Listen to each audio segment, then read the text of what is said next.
கர்த்தருடைய பரிசுத்த நாமத்துக்கு ஸ்தோத்திரம் உண்டாவதாக. இந்த நாட்களிலும் இந்த உயிரின் சத்தம் என்ற நிகழ்ச்சி மூலியமாக உங்களை யாவரையும் சந்திப்பதில் மிக்க மகிழ்ச்சி அடைகிறேன்.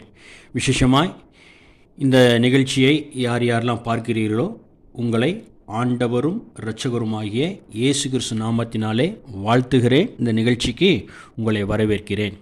விசேஷமாய் இந்த நாட்களிலே தியானிக்கும்படி கர்த்தர் நமக்கு நல்ல ஒரு வாக்குத்தத்தத்தை கொடுத்திருக்கிறார். என்ன வாக்குத்தத்தம்னு பார்த்தோம்னா, என்னாகமத்தின் புஸ்தகம் 6ஆம் அதிகாரம் 25வது வசனத்தை வாசிக்கும் பொழுது வேதம் இப்படியாக சொல்லுகிறது, கர்த்தர் தம்முடைய முகத்தை உன்மேல் பிரகாசிக்க பண்ணி உன்மேல் கிருபையாயிருக்க கடவர்.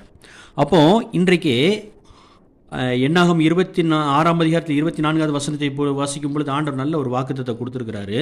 அது என்னென்னு பார்த்தோம்னா, கர்த்தர் தம்முடைய முகத்தை பிரகாசிக்க பண்ணி உன்மேல் கிருபையாய் இருக்க கடவர். அப்போ இன்றைக்கு யாருடைய முகத்தை ஆண்டவர் பிரகாசிக்க செய்வார், யார் மேலே கர்த்தர் கிருபையாய் இருப்பார் அப்படின்ட்டு ஒரு சில காரியத்தை உங்கள் மத்தியில் நான் வைக்க விரும்புகிறேன். யாத்ராகமத் புஸ்தகம் 34ஆம் அதிகாரத்தை நம்ம வாசிக்கும் பொழுது அதில் பார்த்தீங்கன்னா ஆண்டவர் சொல்கிறாரு, மோசே நீ என்ன பண்ணணும் தெரியுமா, நீ காலையிலே எழும்பி சீனாய் மலையில் என் சமூகத்தில் வந்து நில்லு அப்படின்னு சொல்லிட்டு மோசே கிட்ட ஆண்டவர் சொல்கிறார். அதே போல் மோசே என்ன செய்கிறார்னா, காலையிலே எழும்பி அந்த சீனாய் மலையில் தேவ சமூகத்தில் வந்து போய் நிற்கிறாரு.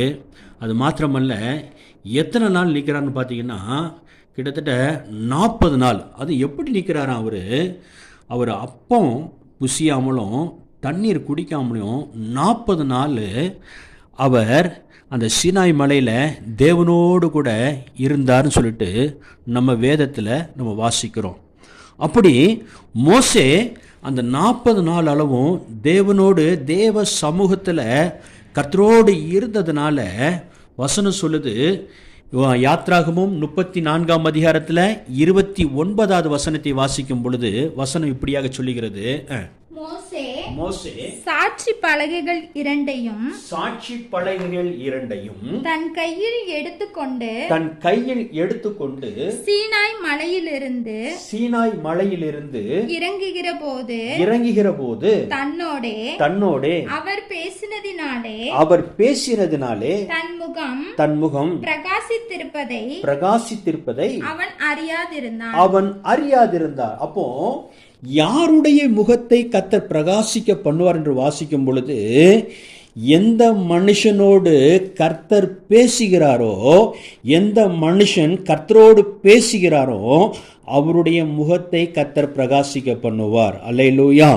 அப்போ இன்றைக்கு நமக்கு தேவ சமூகத்தில் அமர்கிற ஒரு அனுபவம், கர்த்தரோடு பேசுகிற ஒரு அனுபவம், கர்த்தர் நம்மிடத்தில் பேசுவதை கேட்கிற ஒரு அனுபவம் எந்த மனுஷனுக்குள்ள எந்த மனுஷிக்குள்ள இருக்குதோ அவர்களுடைய முகத்தை கர்த்தர் என்ன செய்வார், பிரகாசிக்க பண்ணுவார். அல்லேலூயா.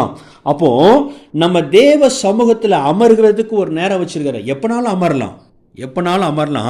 ஆனால் விசேஷமாய் இந்த அதிகாரத்தில் 34ஆம் அதிகாரத்தில் 2வது வசனத்தை வாசிக்கும் பொழுது மோசே கிட்ட தெளிவாக சொல்கிறாரு, நீ அதிகாலமே எழும்பி சீனாய் மலை மேலே ஏறி என் சமூகத்தில் வந்து நில்லு அப்படின்னு சொல்கிறாரு. அப்போ காலையில் அதிகாலையில் தேவ சமூகத்தில் நம்ம வந்து நிற்கும் பொழுது, அவரோடு கூட ஜெபத்தின் மூலியமாய் நம்ம பேசும் பொழுது, அவர் நம்மோடு கூட பேசும் பொழுது உண்மையாகவே நம்முடைய முகத்தை அவர் பிரகாசிக்க செய்கிறவராய் இருக்கிறார். அப்போ தேவ சமூகத்தில் அமருவோம், தேவனோடு பேசுவோம், அவர் பேசுவதை கேட்போம். உண்மையாகவே நம்முடைய முகத்தை அவர் பிரகாசிக்க செய்ய கர்த்தர் கிருபை கொடுப்பார். அது மாத்திரமல்ல, அதே வசனத்தில் நம்ம தியானிக்கும் பொழுது கர்த்தர் உன்மேல் கிருபையாய் இருக்க கடவர் அப்படின்னு சொல்லிட்டு நம்ம வாசிக்கிறோம் இல்லையா. அப்போ கிருபை, இந்த கிருபை கூட எப்போ கிடைக்கும் அப்படின்னு பார்த்தோம்னா, புலம்பல் 3ஆம் அதிகாரத்தில் 22வது வசனத்தை வாசிக்கும் பொழுது, காலைதோறும் அவருடைய கிருபை எப்படி இருக்குன்னா புதுசா இருக்குன்னு சொல்லிட்டு வேதத்தில் வாசிக்கிறோம். அப்போ கிருபை கூட எப்பொழுது நமக்கு கிடைக்குதுன்னா, அந்த அதிகாலை நேரத்தில் தான், காலை நேரத்தில் தான் கிடைக்குது. அப்போ அந்த கிருபையை உண்மையாகவே எப்பொழுது பெற்றுக்கொள்ள முடியும்னா, அந்த அதிகாலை நேரத்தில் தான் என்ன செய்ய முடியும், கிருபைகளை பெற்றுக்கொள்ள முடியும். ஏன் அந்த கிருபை வேணும்னா, புலம்பர் 3:22 நம்ம வாசிக்கும் பொழுது அந்த வார்த்தை அப்படி சொல்லுது, நாம் நிற்பதும் நிர்மூலமாகாமல் இருப்பதும் அவருடைய கிருபை. அப்போ நம்மளை ஒவ்வொரு நாளும் தாங்கி பிடிப்பது அந்த கிருபை தான். ஏன் அந்த கிருபையை நமக்கு கர்த்தர் தராருன்னு பார்த்தோம்னா, வேதத்தில் நம்ம வாசிக்கும் பொழுது, எபேசியருக்கு எழுதின நிருபம் 2ஆம் அதிகாரம் 8வது வசனத்தை வாசிக்கும் பொழுது, கிருபையினாலே விசுவாசத்தை கொண்டு ரட்சிக்கப்பட்டீர்கள், இது உங்களான உண்டானதல்ல, தேவனுடைய ஈவு என்று வேதத்தில் வாசிக்கிறோம். அப்போ கிருபையில தான் என்ன இருக்குது, வெளியேறப்பட்ட ரட்சிப்பு இருக்குது. அப்போ நீங்க அதிகாலையில் அந்த கிருபையை பெற்றுக்கொள்ளும் போது, அந்த கிருபை உங்களை கடனிலிருந்து உங்களை ரட்சிக்கும், அந்த கிருபை உங்க பலவீனத்திலிருந்து உங்களை ரட்சிக்கும், அந்த கிருபை உங்க கவலை கண்ணீரிலிருந்து எல்லாவற்றிலும் அந்த கிருபை தான் உங்களை ரட்சிக்க முடியும்.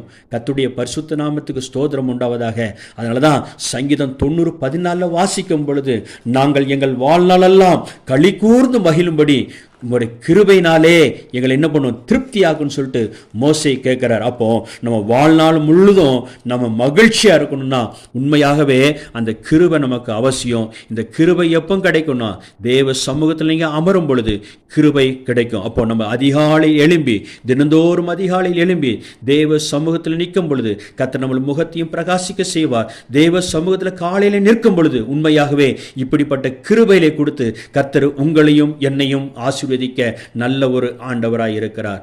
ஆமென். God bless you. உங்களுடைய ஜெப உதவிக்கு